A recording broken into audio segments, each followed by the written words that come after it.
him finish it out. You surprised he did that last night?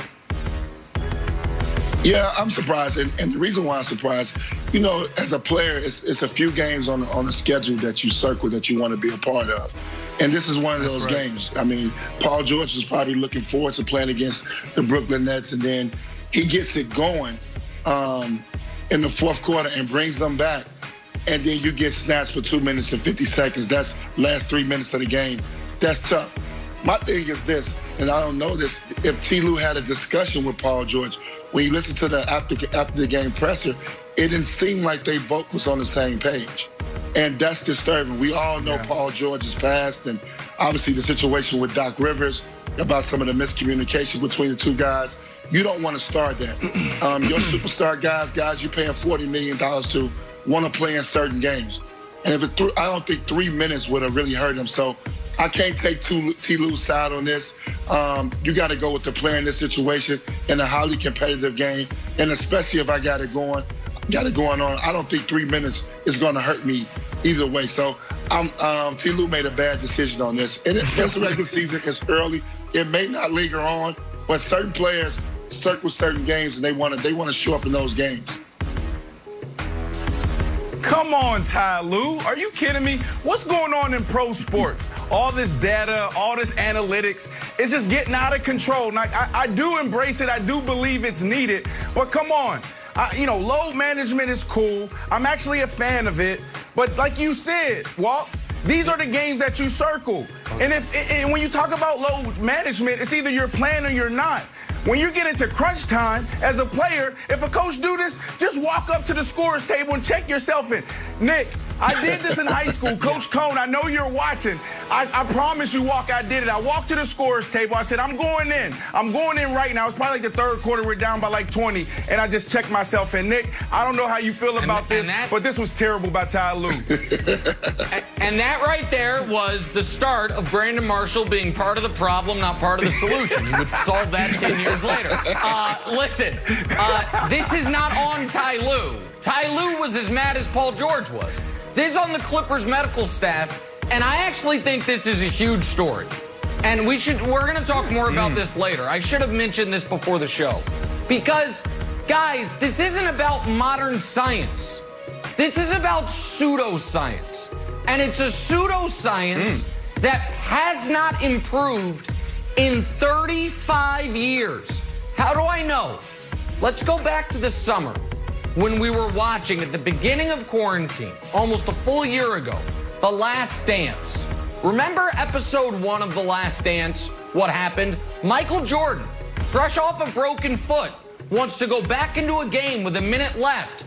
But the Bulls trainers were like, nope, he's played his allotted 18 minutes. 1 minute more, foot'll fall off. Can't do it. 35 years later, we're watching the Clippers. It's like, oh, 33 minutes, that's it on the dot. 34 minutes, he'll never be the same. It's nonsense. I am all for but a player knows his body better than anybody else. Right.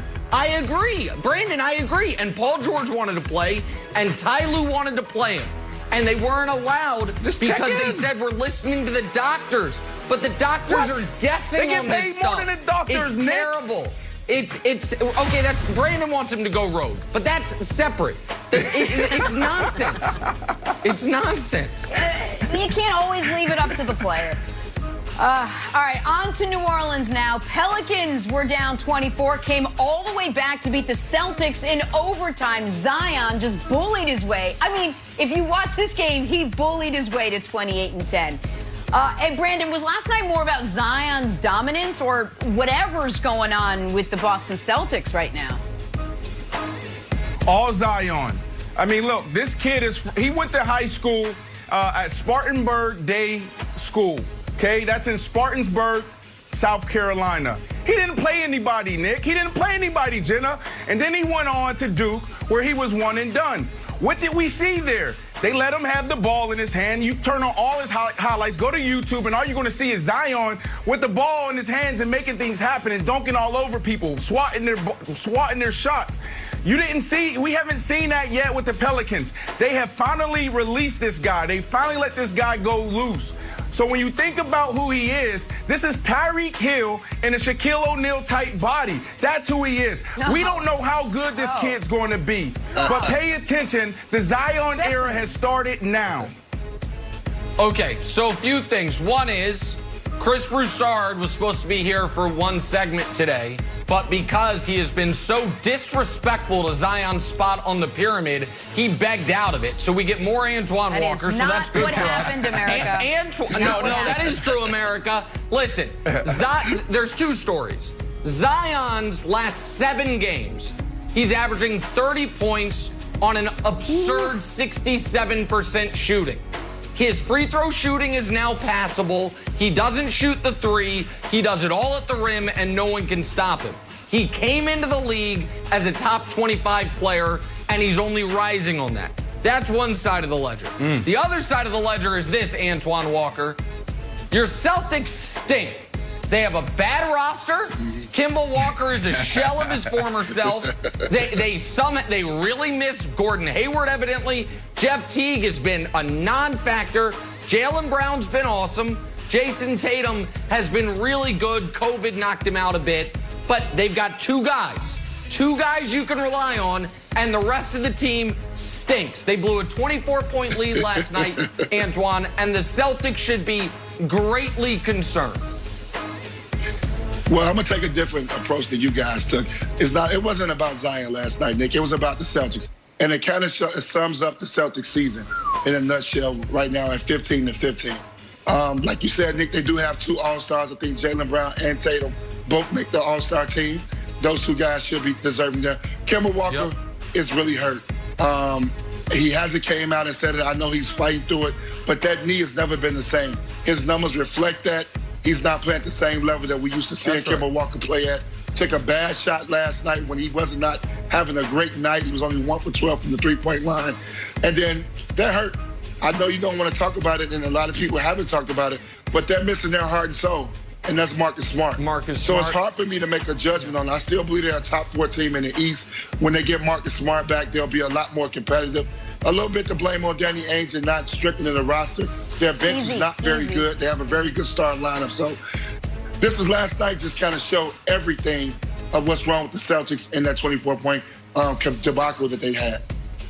Antoine's still holding out hope on his Boston Celtics. On to LeBron now. The King was asked about missing his co-star Anthony Davis. Said, quote, "Time for me to adjust."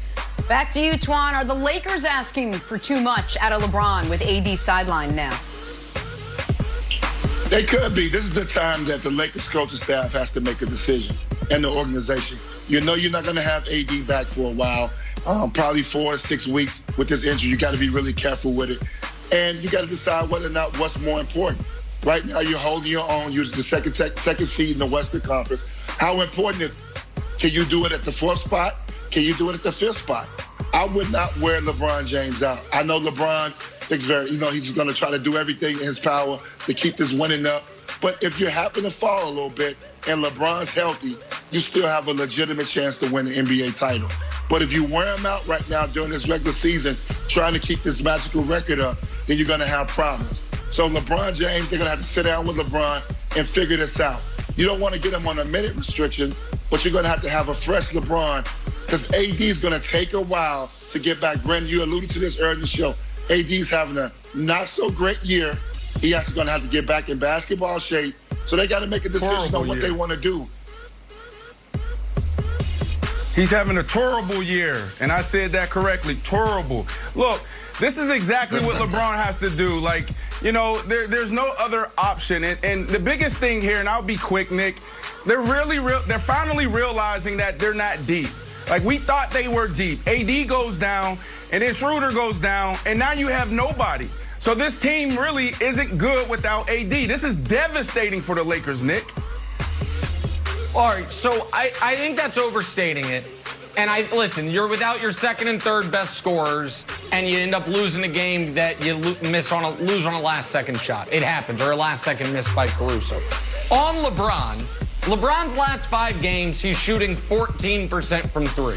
And this is how LeBron's whole career goes. He'll have a month where he shoots 40%, and this month he's shooting 25%. Right now his three's not falling, so that's why all of a sudden he looks semi-inefficient the last few games.